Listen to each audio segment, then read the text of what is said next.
Simon Melançon a été professeur de la première cohorte de la formation continue en technique de production en microbrasserie du Cégep de Jonquière en 2016. Il est également l'un des fondateurs de la microbrasserie La Bibrac au Lac-Kenogami. Il est accompagné de l'un des diplômés de la première cohorte, Pierre-Luc Girard. Je discute avec eux de leur expérience dans le tout nouveau programme offert par le centre de formation Mastera. Tout d'abord, messieurs, Simon, qu'est-ce qui est enseigné dans la formation en continu dans production de microbrasserie? Eh bien, tout ce qu'un travailleur aura besoin de savoir pour être efficace sur le plancher en production en microbrasserie. Moi, j'étais professeur du volet biologie, donc on a parlé beaucoup de toutes les matières premières, mais aussi évidemment beaucoup de levure et de toute la biochimie qui va se passer dans la production de la bière. Mais il y a des cours de chimie, des cours d'entretien, des cours évidemment de brassage à proprement parler pour bien comprendre chacune des étapes du procédé là, brassicole. Là. Et vous, Pierre-Luc, comment s'est déroulée votre formation au centre Mastera? Très bien. Bien, il y a eu énormément de sujets différents, comme Simon vient de le dire. Donc, vraiment, ça passait de la chimie à la bio, au vraiment processus de brassage. Toute la deuxième partie du programme, c'est uniquement du brassage. Donc, à toutes les semaines, on s'en allait à la voie maltée, où on avait des équipements de production un petit peu en grosseur minue. Et après ça, bien là, on faisait vraiment nos tests pour savoir un peu comment faire les différentes étapes et apprendre un peu le procédé. Et vous, Simon, avez-vous eu à adapter votre formation en cours de route?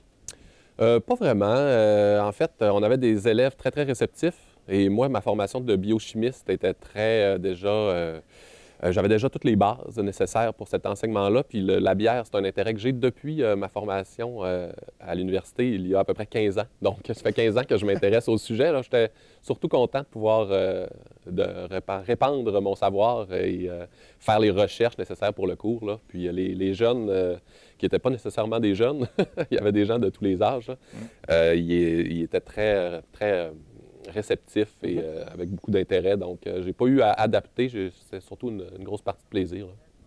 Et selon vous, Pierre-Luc, quelles compétences faut-il pour devenir un bon brasseur?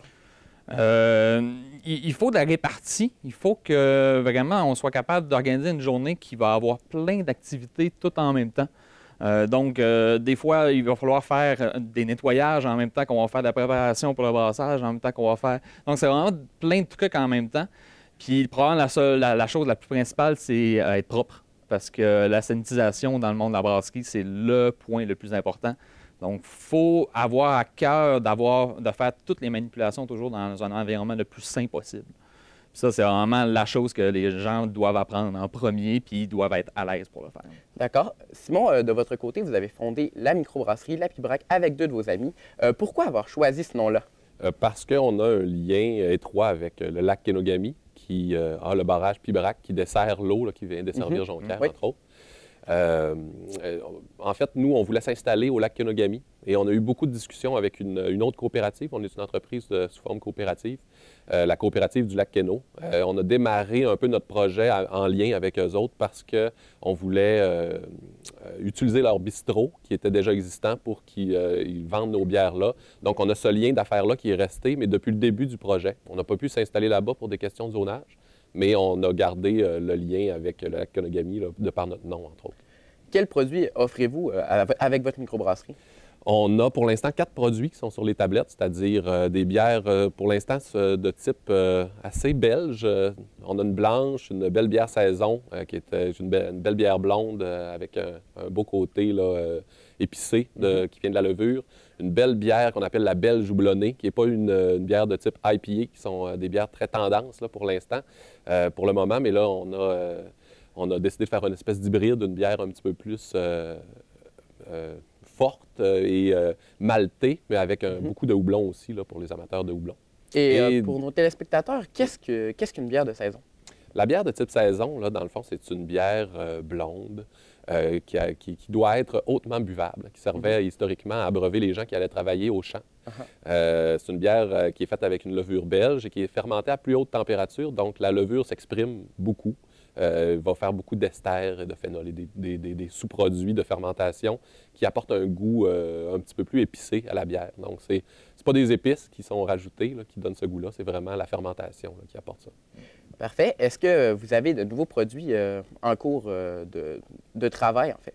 Oui, bien, on vient tout juste de sortir notre Imperial Stout, qui est une bière noire foncée, noire foncée pas à peu près, à 9 C'est une grosse bière là, pour prendre sur le bord du feu, tranquille, là, pendant qu'il fait froid dehors. Et on a des nouvelles bières aussi qui s'en viennent, là, 2 nouvelles sortes là, qui vont arriver pour le temps des fêtes. Et où est-ce qu'on peut se procurer vos produits? Un petit peu partout. On est distribué dans la région, là, dans, je pense, une quarantaine de points de vente maintenant, des épiceries, mais tous les dépanneurs spécialisés. Puis on sort de la région aussi. Là, on a réussi à se déployer jusqu'à la région de Montréal. Donc, on a peut-être 80 points de vente en tout présentement. Là, puis donc, on est un peu partout. Donc, vous espérez continuer à développer votre microbrasserie. Comptez-vous ouvrir une nouvelle succursale prochainement? Non, en fait, nous, on se concentre sur la production de bière en bouteille.